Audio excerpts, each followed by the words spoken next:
Stefsonabudget. Welcome or welcome back for another video. We are going to be doing a budget with me today and getting ready to budget for our paycheck of January 26th. I have a ton of new subscribers, so thank you all for being here and welcome. I try to welcome you all in the comments if you leave one. So if I haven't said hi and welcome to you, I'm doing so now. I hope that you'll enjoy what you see on this channel. We're all about zero-based budgeting and budgeting by paycheck. So even though we are getting paid on the 26th, this is actually going to be a February paycheck for us, if that makes any sense. So if I switch over to like this guy, for example, every year at the beginning of the year, I break down what paycheck goes with what month, and it doesn't always fit exactly in the month because we don't get paid on a monthly basis. So it's hard for me to get paid on a bi-weekly basis and close out a month from the 1st to the 31st or whatever the days are for that particular month. So I was struggling a lot with that, and I just thought, this is silly. Let me adjust it to the needs of my personal budget. So that's what I've done. So I always do a little breakdown and keep it here. And the 126 paycheck is actually going to be part of my February monthly budget, if that makes sense, even though we have a few bills. But it works out pretty good because the majority of the bills we're going to be budgeting for this paycheck are February's anyways. So we're kind of working between the two monthly spreads. Also, if you're new here, I use the Budget Mom by paycheck method, and I also use the highlighter method on a calendar spread. So we are going to be looking to pay everything that is highlighted in this kind of blue color. You're going to see a lot more highlights than actually go into the budget, and that is because a lot of these are open credit card accounts that don't have a balance on them, so there's no need to make a payment. But because they are open accounts, I like to leave them on the spread every month in case we were to use that card for some reason. I would hate to miss a payment going to that account. So we are going to start here, and then we're going to be flipping over to the month of February, which I absolutely adore how this spread came out. I've been loving just looking at it. I just think it's so pretty. But then we're gonna finish out the bills in blue that show in February here as well. Let's see, what else can I tell you? As far as budgeting materials, I use a big happy planner. I did post a video, I think probably in November, setting this up. So if you want to go visit that video, it was a lot of fun. But I use a big happy planner, and I basically just keep the calendars and pull out the planner guts. And then I use the Budget Mom printable workbook, and I print it out and put in the papers that I use. So there's a lot in that book that I don't utilize. So this works the best for me. I have used her physical book in the past and love that too. But when she didn't offer it the previous year, I had to resort to something different, and I actually enjoy it more. So that's what I stuck with for this year. However, I am a member of Marlene Snow Gardener 307's budgeting channel, and she has a little debt breakdown page that I wanted. And she was so kind enough and sweet enough to actually send me a couple months of just her whole budgeting kit. And so she sent me her February one, and the purple is one of my favorite colors, so I just couldn't resist. So we're actually going to use Marlene's budget breakdown for this paycheck, and we'll just see how it goes. It's very similar to the Budget Mom, so I don't anticipate a lot of change to be going on there. But we're going to go ahead and pull out this budget sheet, and we will get started. So I think for the most part, I know what's coming out in from January. So I'm going to move the budget book to the side. Okay, that thing just gets, real big and bulky. It's hard to maneuver around. All right, so the first thing we're gonna start with is our income breakdown. My husband and I both work a full-time job, so we're paid 40 plus hours a week. If there's overtime, we're both eligible for that. We're hourly, and we both work in healthcare. I am a registered nurse, and my husband works in anesthesia in a hospital setting. So we expect 2 incomes, and our pay one, this is the day before payday, so I can always see the pay one pay stub by Thursday morning. So I know what that one's gonna look like. And so I normally budget the minimum, which is $2,800 for our pay one. But because I already know what it is, I'm just gonna go ahead and budget the $3,011, and I leave all the change off. Any change just sits in the checking as a buffer. I can't deal with change in this thing. I am gonna go ahead and budget our minimum for our second pay, which is $1,700. So let's see, 3011 and 1,700 is 4711 is what we're gonna budget for income, and I'm not anticipating anything extra this time. Okay, then we come down to, oh, I guess, see, I've already messed this up. Goes in the purple, Stephanie. Then it comes down to our bills, or what I call our fixed expenses. So this is essentially, you know, monthly bills, the 4 walls, all that good stuff. They're mandatories, right? We split our mortgage payment up in 2.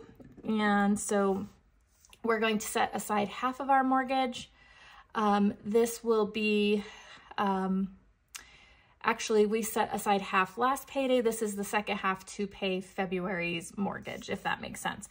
We're going to budget $1,135. Next up, we have a Disney Plus. And I'm going to put a little A here, and that just tells me that this is an automatic bill, so I don't have to physically pay it. It will just come out on its own. And that is $15 now. Now, in a previous video, the past 2 weeks, you heard me talk about how I actually really dislike auto pay. So I don't set things up on auto pay other than my auto insurance as far as bills go. But subscriptions and stuff, you don't really have a choice on those, right? So, you know, like Netflix and Disney Plus, those obviously come out automatically. So then we have, I'm going to put our Apple card in here.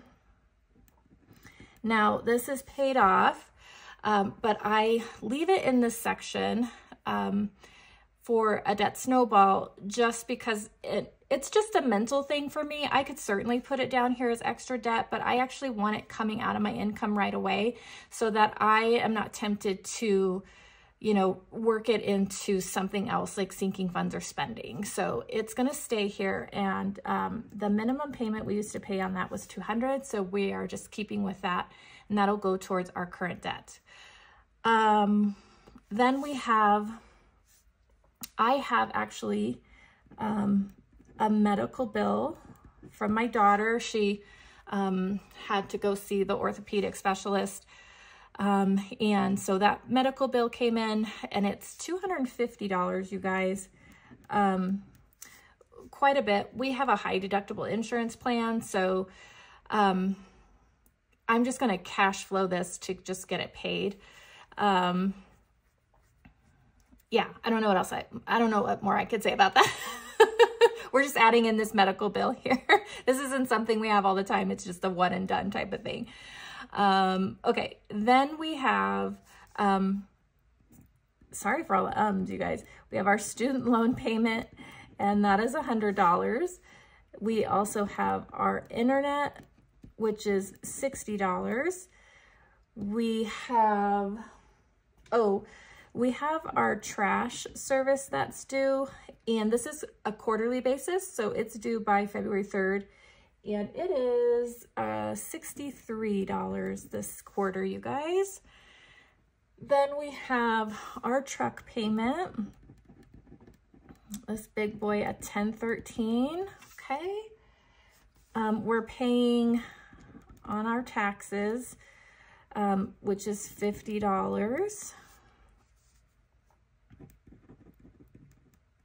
Okay. What else? And then last we have our natural gas bill for the home, and that came in at $155, which I was actually pretty happy about. I was expecting that to be about $200, so $155, I'll take it. All right, next thing we're gonna do is go ahead and add up our expenses.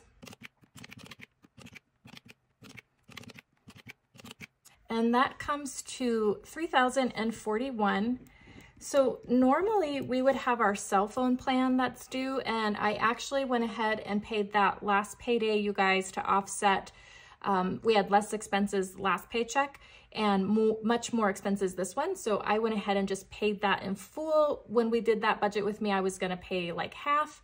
I actually just went ahead and paid it in full because the income was better last paycheck. So it's nice to offset that, because if I hadn't have done that, my expenses last time would have been around the $2,600–2,700 range and like $3,300 this paycheck. So don't be afraid to shuffle things around, you know, of course, early if you can.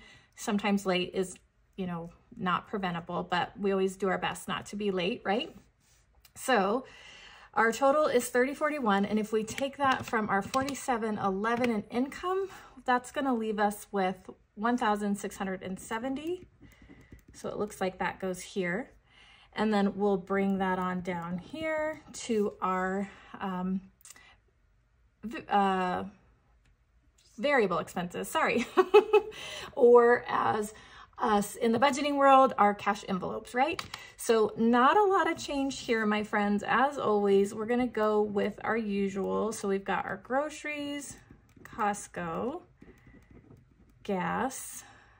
I hope I have enough lines here. That was my only hesitancy. Like the Budget Mom one has a lot of lines here, which is what I need because we have a lot of expenses. So we have groceries, Costco, gas, miscellaneous, house and beauty, spending. Looks like we're not gonna have enough. Water and pets, I'll just go ahead and combine those together. And then we have takeout. And let me just double check that I'm not missing anything, you guys. Nope, looks like we got them all. Okay, perfect. Okay, no change on the grocery front. We're putting the $300 in there. Also, if you're new here, we are a family of 6. So my husband and I have 4 children. 2 are, you know, adult age. Our oldest son lives out independent, and our 3 daughters still live at home with us. So we're a family of 6, household of 5, and we're budgeting for 2 weeks here at a time. I usually grocery shop like once every 2 weeks. So I'm that lady that always has like the overflowing cart when I'm checking out at the grocery store, because I hate grocery shopping. I hate grocery shopping more than I dislike cooking. So that says something.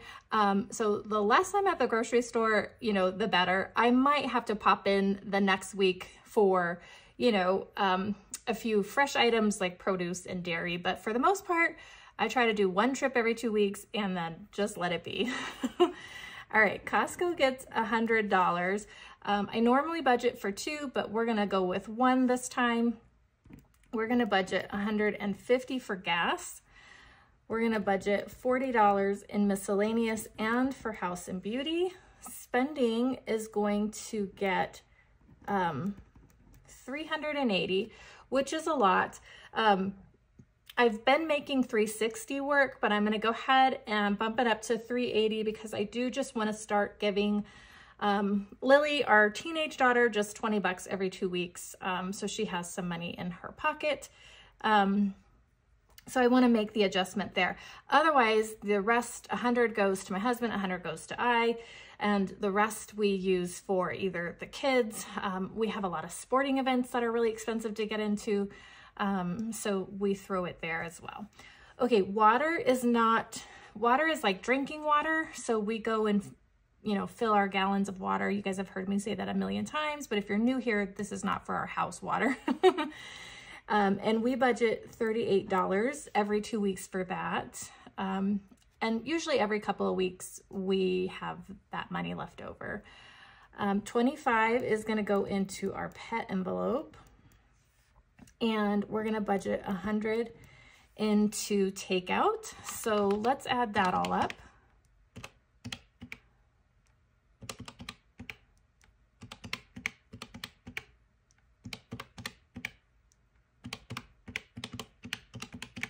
Okay, $11.73 for our 2 weeks of variable expenses.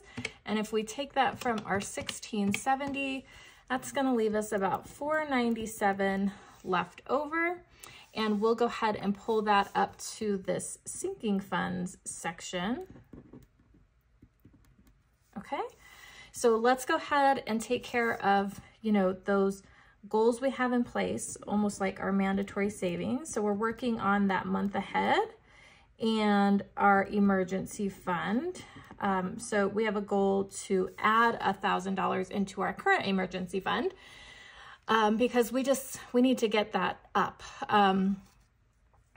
As you guys all know, we just recently had to purchase a brand new double oven and microwave that cost quite a bit. And so I just want to focus on the emergency fund. So like next time, if there's a situation like this, we can actually use the emergency fund without completely wiping it out. So we're going to go ahead and plan for that. Then we have, you know, our debt binder, which I always want to focus on. And then our regular savings challenges. Now, February, there's really not, we don't have any birthdays. There's Valentine's, which my husband and I I don't know. I don't want to say we don't celebrate, but we don't do anything. We don't make plans. We don't purchase gifts for each other. It's just not something we participate in. I don't know. It's one I can leave. So I'm not worried about funding anything towards that. And I think our spending will cover all of the sports things we have going on. So I think we're pretty good there. Christmas is our like #1 priority sinking fund. So I always try to get money into that. So let's see where we're at. The month ahead gets $33 each paycheck, you guys. And the emergency fund to reach the $1,000 goal needs $40 a paycheck. So we'll go ahead and budget that in there. And then let's just go ahead and see what we're working with. Okay, I want to put 100 into Christmas, which gives us $324. So let's do $250 into debt, and that leaves us $74 for regular savings challenges, and hopefully we'll have some rollover from our wallet this time to kind of beef that up. And then of course, if our pay #2 comes in better, we can make some adjustments there if we need to. But that should give us a total of $497, which gives us $0 left over, leaving us with that zero-based budget. It's the beginning of the year, and it's that time of year where everybody's trying something new and different. And so if you are new to budgeting like this, or what we call zero-based budgeting, just because you see a 0 here does not mean that there's $0 in our checking account or what have you. There's usually a buffer that sits in there. It just means that you are accounting for every dollar that's coming in some way or another, even if that dollar's job is to sit here in your checking account. So maybe you would come down to extra savings and just say checking, and you would leave $100 in there. That's that $100 job. Even though it's not going anywhere, it's got a job to do, and that's to buffer your account. So that was really hard for me to kind of grasp my head around when I was first learning this back in like 2020. So just because you see a 0 and you hear a 0, it doesn't mean that everybody's walking around with no money in their account. But all right, my friends, that is a look at our paycheck for January 26th. Some new things happening. I am super happy that our income is allowing us to cash flow this medical bill to get that out of our way. If you like this video, friends, please give me a thumbs up. If you're new here and you enjoyed this, hit that subscribe button, and we'll see you in the next one. Bye, friends.